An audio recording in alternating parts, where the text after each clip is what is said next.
Til máls tekur Guðjón Arnar Kristjánsson, 6. þingmaður Norðvesturkjördæmis.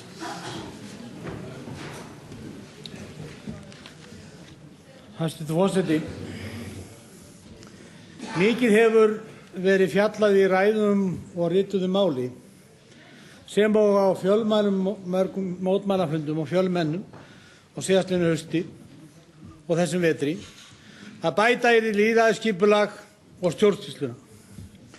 Undir þá kröfu almennings tekur sá sem hér stendur og sú stefnumótun einnig í stefnu Frjálslynda flokksins.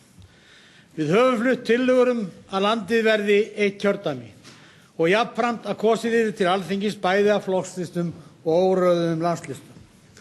Í stjórnarskrárnefnd undir forystu Jóns Kristjánssonar fyrrverandi þingmanns lögðu þingmenn Frjálslynda flokksins til að 15% kosningabærra gætu krafist þjóðaratkvæðagreiðslu einstök mál. Þjóðin hefur aldrei fengið að kjósa óréttlátt kvótabraskskerfi. Þó fólki í landinu hafni kvótakerfinu með miklu meirihluta í hverri skoðanakönnuninni og á mótmælafundum síðustu mánaða svo dæmi sé tekið. Við lögðum einnig til í stjórnarskrárnefndinni að 2/5 alþingismanna gætu ávallt knúið fram þjóðaratkvæðagreiðslu einstök mál. Við erum sammála því að ávallt skuli kosið beint breytingar á stjórnarskrá og styðjum þá áherslu í verklýsingu nýrrar ríkisstjórnar sem jafnframt óskað velferðar í störfum sínum á mjög erfiðum tímum. Frjálslyndi flokkurinn vill að ráðning hæstaréttardómara verði samþykkt á Alþingi, jafnvel með auknum meirihluta, og að sérstaklega viljum við að skýrt verði markað í stjórnarskrá að auðlindir séu þjóðareign og að ríkið hafi aðeins heimild til þess að ráðstafa tímabundnum nýtingar eða leigurétti. Stjórnlagaþing hefur þess ærin verkefni.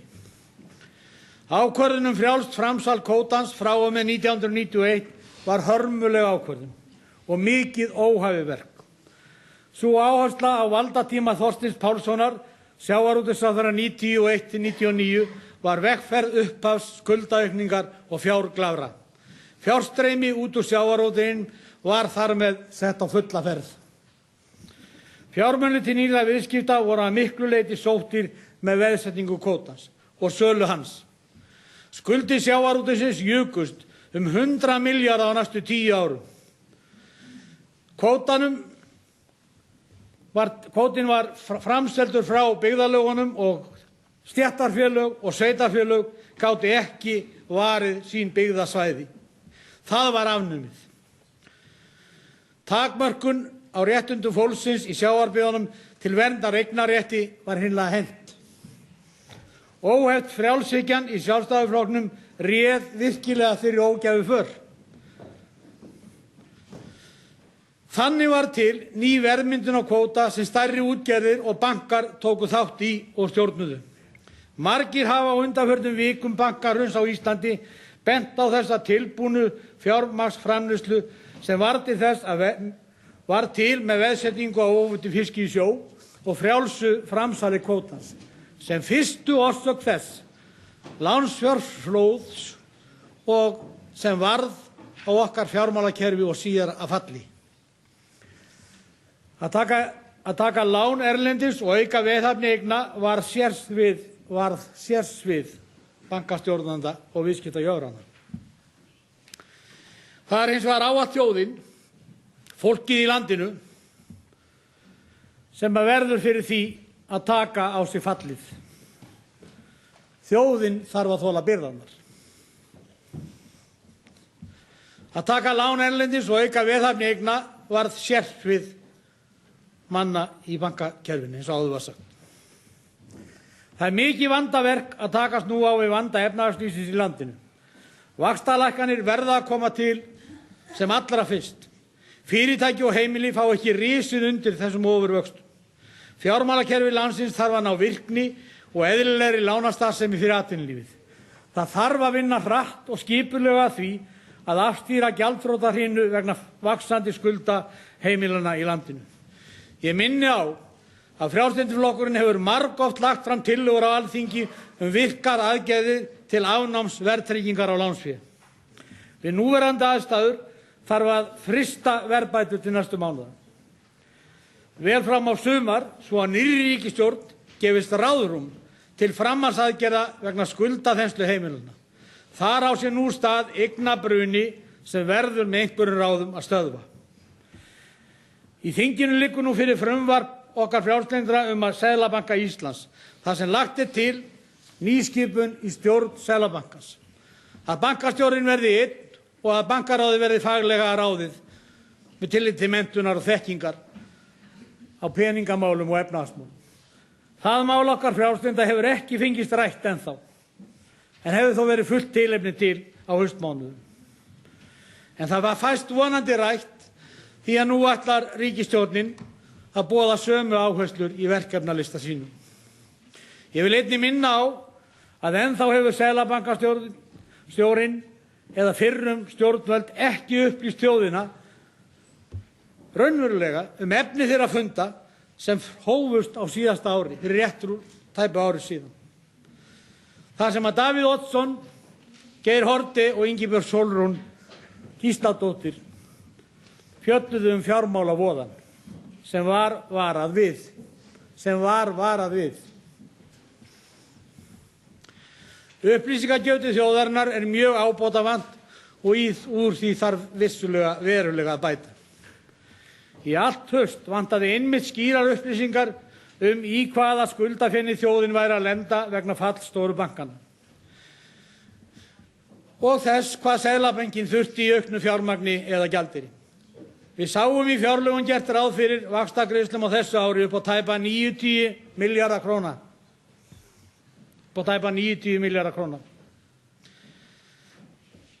Og enn er Icesave-deilan óleyst.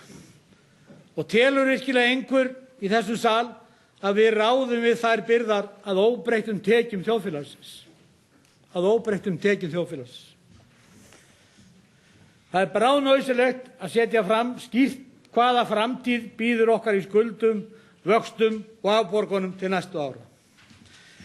Ég hef talið að vaxtabyrði okkar megi ekki fara yfir 100 milljónir króna á hverju ári eins og tekjur eru nú. Þess vegna verður að auka tekjur þjóðarinnar með öllum tiltækum ráðum, þar mega tilfinningar ekki hefta atvinnu. Atvinnuleysið er algjört böl og má ekki vaxa mánuðum saman. Allar fjölskyldur í landinu þekkja nú orðið til fólks sem er á þeim lista fólks 13.000 manns sem orðnir eru atvinnulausir. Allir þekkja orðið til slíkra dæma. Virðulegur forseti, nú hafa hvalveiðar verið leyfðar til næstu 5 ára. Sú ákvörðun stóð lengi í Einari K. Guðfinnssyni, hæstv. Sjávarútvegsráðherra, fyrrverandi. Að lokum fékk hann þó kjarkinn og þegar starfi hans sem sjávarútvegsráðherra var að ljúka. Betra seint en aldrei. Frjálslyndi flokkurinn hefur alla tíð haft það á stefnuskrá sinni að hér yrðu stundaðar hvalveiðar í sátt við eðlilega nýtingu náttúrunnar. Það vita allir sem sjósigla við landið reglulega og einnig þeir ekki síst sem hafa fiskveiðaratvinnu allan ársins hring hversu mikil aukning hefur orðið á hval á Íslandsmiðum síðustu áratugi. Rannsóknir á hrefnu sýna skýrt að sú tegund er enn meiri afræningi á lífríki sjávar, þorsk og ýsu en jafnvel sjómennirnir sjálfir gerðu ráð fyrir. Hins vegar verður að segja það eins og hæstv. Forseti, að það vantar slíkar rannsóknir á stórhvelunum. Vonandi tekst það nú þegar þær hefjast. Ég ætla að snúa frá þessari eðlilegu sjálfsögðu nýtingu náttúruauðlinda sem hvalveiðar eru væri mikið óhæfu og skemmdarverk. Því verður ekki trúað að óreyndu að Steingrímur J. Sigfússon, núverandi sjávarútvegsráðherra, muni draga tilbaka þá ákvörðun stórauknar hvalveiðar í atvinnuskyni hér við lands sem teknar hafa verið. Við þurfum nú að auka atvinnu í landinu öllum með öllum tiltækum ráðum og vinna af alefli gegn vaxandi atvinnuleysi. Hvalveiðar falla vel að þeim áherslum sem nú verða að vera forgangsmál í íslensku þjóðfélagi. Ný ríkisstjórn verður að víkja tilfinningum til hliðar og fara með köldu höfði í öll þau verk sem geta aukið atvinnu fólks í landinu eins og nú árar í þeim efnum. Hvalveiðar eru útflutningsgrein. Þær geta fært okkur verðmætan gjaldeyri og orðið lyftistöng fyrir atvinnulíf á landsbyggðinni. Veiðar á hvölum geta vel farið saman við hvalaskoðun og aðrar greinar ferðamennsku. Við getum einnig aukið ferðamannakomur til landsins, meðal annars með frekari kynningu og samvinnu við ferðaþjónustuaðila í þeim efnum. Þetta gildir einnig aðrar greinar sjávarútvegsins að þar má auka úrvinnslu. Við verðum að leita leiða til að auka áframhaldandi vinnslu sjávarafurða og að sjálfsögðu þurfum við að auka veiðiheimildir í þorski enn frekar heldur en gert hefur verið. Og einnig má líta til þess í öðrum bolfiskstegundum. Þá veiðiaukningu á sérstaklega að sækja af strandveiðiflotanum sem skapar umhverfisvæn störf. Einnig óskiljanlegt að ekki hafa verið aukið mjög verulega við veiðar á íslensku sumargotssíldinni.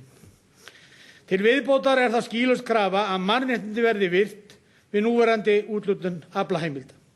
Íslenskir borgarar eiga skýlausan rétt á að nýta auðlindir í eigin landi án þess að þurfa að greiða blóðug afgjöld til forréttindahópa sem hafa matað krókinn áratugaskeið í skjóli stjórnvalda.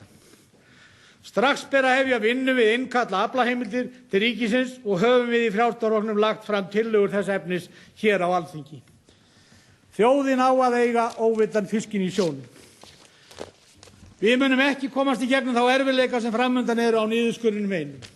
Og við munum heldur ekki komast það með því að fara þá leið sem hæstv. Þingmaður Þorgerður Katrín sagði hér áðan að auka inngöngu skattana. Það þarf allar leiðir til að koma auknar tekjur, aukin atvinna, aðhald og skynsamleg skattastefna. Til máls tekur hv. 9. þingmaður Norðvesturkjördæmis Kristinn H. Gunnarsson og talar af hálfu Frjálslynda flokksins. Virðulegi forseti og góðir tilheyrendur. Því verður ekki á móti mælt að íslensk þjóðfélag hefur ratað í miklar ógöngur. Risavaxin vandamál blasa við eftir hrun helstu fjármálafyrirtækja landsins. Þau eru tilkomin vegna græðgi, ófyrirleitni og hömluleysi sem fékk að viðgangast öllum til tjóns. Menn héldu í alvöru að endalaust vera hægt að kaupa íbúðir á háu verði og taka allt að láni. Verðið myndi halda áfram að hækka og allt yrði í lagi. Menn héldu að hægt væri að kaupa hlutabréf á metverði og taka lán fyrir kaupunum. Verðið á þeim gæti bara hækkað og hagnaðurinn væri öruggur. Menn héldu að hægt væri að halda upp í lífskjörum með fölsku gengi á krónunni. Útvaldir bankamenn héldu að hægt væri að slá lán hjá sparifjáreigendum allan heim og ekki að þyrfti að skila peningunum. En þetta var auðvitað ekki hægt. Nú er komið að skuldadögunum og það kostar lakari lífskjör skeið. Því miður bitnar ástandið á mörgum sem síst skildi. Ævintýramennskan í fjármálafyrirtækjunum skilur eftir sig þungar klyfjar sem ekki verður umflúið að greiða. En við getum gert það. Þrátt fyrir allt verða skuldir okkar ekki meiri en sumra ríkja í Evrópu. Þrátt fyrir allt verða lífskjör góð í alþjóðlegum samanburði. Og þrátt fyrir allt verður hér menntakerfi og heilbrigðiskerfi í fremstu röð í heiminum. Landsmenn hafa alla burði til þess að vinna sig út úr vandanum þegar hafa áður tekist á við efnahagsleg áföll og unnið bug á þeim á undraskömmum tíma. Virðulegi forseti, forgangsverkefni stjórnvalda er að vinna bug á atvinnuleysinu. Auðlindir til lands og sjávar eru miklar og þær á að nýta. Nú þýðir ekki að láta fordóma koma í veg fyrir nýtingu fiski og hvalastofna eða virkjun, vatnsorku eða jarðvarma. Landbúnaður er mikilvægur og það á ekki að vega honum með því að draga úr sjúkdómavörnum, heldur á að standa vörð störfin í framleiðslu og úrvinnslu. Við þurfum störf fyrir vinnufúsar hendur. Það á að ráðast í frekari álversuppbyggingu ef kostur er á henni. Því hefur verið borið við að ekki eigi að auka hlut álframleiðslu. Því er til að svara að hlutur þorskveiða er stór í íslenskum sjávarútvegi og á þess vegna leggjast gegn aukinni þorskveiði. Svarið er nei. Milljarðarnir sem aukin veiði gefur af sér koma sér vel fyrir þjóðarbúið og það sama mun gilda auknar tekjur af álframleiðslu eða annarri stóriðju. Við núverandi aðstæður á að leggja ofur áherslu á uppbyggingu innviða þjóðfélagsins með framkvæmdum í samgöngumannvirkjum og framförum í fjarskiptum land allt. Sú fjárfesting mun skila sér fljótt í öflugra atvinnulífi og fleiri störfum og verða til þess að landsmenn komast fyrr upp úr öldudalum en ella. Víða land eru brýn verkefni á þessu sviði, en ég vil minna sérstaklega á jarðganga og vegagerð á sunnanverðu Vestfjörðum sem ekki má tefjast frekar en orðið er. Ég vil fagna þeim áfanga sem þegar hefur verið náð með útboði á hluta á þessum vegarkafla. Ég vænti þess að núverandi ríkisstjórn láti ekki hvarfla að sér að leggja af Reykjavíkurflugvöll. Öll áform slíkt eru aðför að landsbyggðinni. Sjálfstæði þjóðarinnar og fullt forræði yfir auðlindum landsins og eigin málum mun reynast okkur mikill kostur sem fyrr. Við eigum að kappkosta að eyða ekki efni fram og nýta þau úrræði sem felast í sjálfstæðri efnahagsstjórn. Nú eru ýmsir sem halda því fram að best sé að fela erlendum aðilum að ráða fram úr málum okkar að meira eða minna leyti. Það heitir að deila fullveldi okkar með öðrum þjóðum. Svona tal minnir mig á dæmisöguna músín og fílinn sem áttust við í kappleik. Þau deildu saman leikvellinum og spiluðu eftir sömu leikreglum og áttu því að standa jafnt að vígi. En það fyrirsjáanlega gerðist að fíllinn einfaldlega steig ofan af músina þegar honum hentaði. Þannig verður leikurinn í Evrópusambandinu. Við verðum í hlutverki músarinnar og þegar stóru ríkin vilja fara sínu fram, þá gera þau það. Evrópusambandið mun breytast og yfirtaka fleiri svið fullveldisins eftir því sem tímar munu líða, hvað sem okkur finnst það. Heilladrýgst verður okkur Íslendingum að halda fast fullt sjálfstæði þjóðarinnar. Góðir áhorfendur, við skulum draga þann lærdóm af nýorðnum atburðum að láta af takmarkalausri trú á gróðann og græðgina, að láta af umburðarlyndinu gagnvart ósvífninni og ófyrirleitninni. Það er ekki eðlilegt að beita hvaða ráðum sem er til að græða og það er heldur ekki eðlilegt að hafa engar hömlur á gróðafíkninni. Nú þarf að breyta hugarfar og huga aftur meir að hófsemi, sparsemi, jafnræði og sanngirni. Á þann veg getum við skapað frið og sátt í íslensku samfélagi. Ég þakka þeim sem hlýddu góðar stundir. Til máls tekur 10. þingmaður Suðurkjördæmis, Grétar Mar Jónsson og talar hálfu Frjálslynda flokksins. Herra forseti, góðir landsmenn, við í Frjálslynda flokknum viljum bregðast við þeirri hroðalegu stöðu sem þjóðin er nú í með því að gjörbreyta fiskveiðikerfinu. Margir mætir sérfræðingar telja að upphaf okkar hörmunga sé gjafakvótakerfinu að kenna. Við Frjálslynd viljum innkalla allar veiðiheimildir á Íslandsmiðum og leigja út á sanngjarnan hátt og tryggja nýliðun í sjávarútvegi. Við viljum frjálsar handfæraveiðar smærri báta yfir sumartíman. Við viljum að allur fiskur verði seldur á innlendum fiskmörkuðum. Við viljum aðskilja veiðar og vinnslu. Það þarf að tryggja að allur afli komi að landi, þar á meðal hryggir og hausar af frystitófurum. Það þarf að auka veiðiheimildir af þorski, síld og flestum öðrum bolfisktegundum.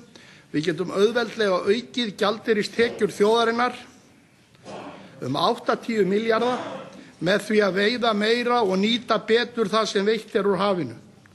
Leiguverð og aflaheimildum er ekki í neinum takt við fiskverð upp úr sjó eða afurðaverð á unnum fiski. Hluta til er því til að kenna að nú má geyma 33% af kvóta á milli ára. Þessu þarf að breyta strax. Fjöldi báta og skipa er nú að stoppa vegna hárra leigu, sérstaklega á þorski, sem hefur skelfilegar afleiðingar fyrir fólk í sjávarútvegi og sjávarbyggðum. Auðvitað þurfum við að veiða hval og við þurfum að virða mannréttindi á íslenskum sjómönnum. Kvótakerfið er ónýtt og óréttlátt og brýtur í bága við álit mannréttindanefndar Sameinuðu þjóðanna og íslensku þjóðinni til skammar hvernig við stöndum að því. Skjótvirkasta aðgerðin til að vinna bug á því atvinnuleysi sem ógnar nú íslensku samfélagi er að auka sjávaraflann. Með því drögum við stórlega úr atvinnuleysi, eflum tekjumöguleika fólks og aukum bjartsýni. Það er engin áhætta tekin með því að auka veiðarnar, enda þarf þjóðin núna öllum mögulegum að halda til að efla útflutning sinn og gjaldeyristekjur. Góðir landsmenn, við þurfum að virkja fallvötnin og orku í iðrum jarðar. Við þurfum að nýta okkar allra möguleika til að skapa atvinnu og gjaldeyristekjur. Það verður að skera niður bruðlið sem víða er í okkar þjóðfélagi, sérstaklega í opinbera geiranum. Víða þarf að taka til í þjóðfélaginu. Í utanríkisþjónustunni þarf að skera niður helming, að minnsta kosti. Það þarf að selja húseignir og fækka aðgerðalausum eða aðgerðalitlum sendiherrum víðum heim. Uppsagnir blasa víða við í opinberum stofnunum og þarf þess vegna að gæta þess vel að rétt sé staðið að þeim og reyna eftir fremsta megni að minnka frekar starfshlutfall fólks á stórum sem smáum vinnustöðum heldur en uppsagnir. Sums staðar hefur tekist mjög illa til við uppsagnir eins og suður á Keflavíkurflugvelli, hjá KEF, OHF, lítill sem engin fyrirvari var á uppsögnum sem eru brot á kjarasamningum og ekki síður siðlaust af íslenska ríkinu að standa þannig að eins og gert var við öryggisverði í flugstöð Leifs Eiríkssonar.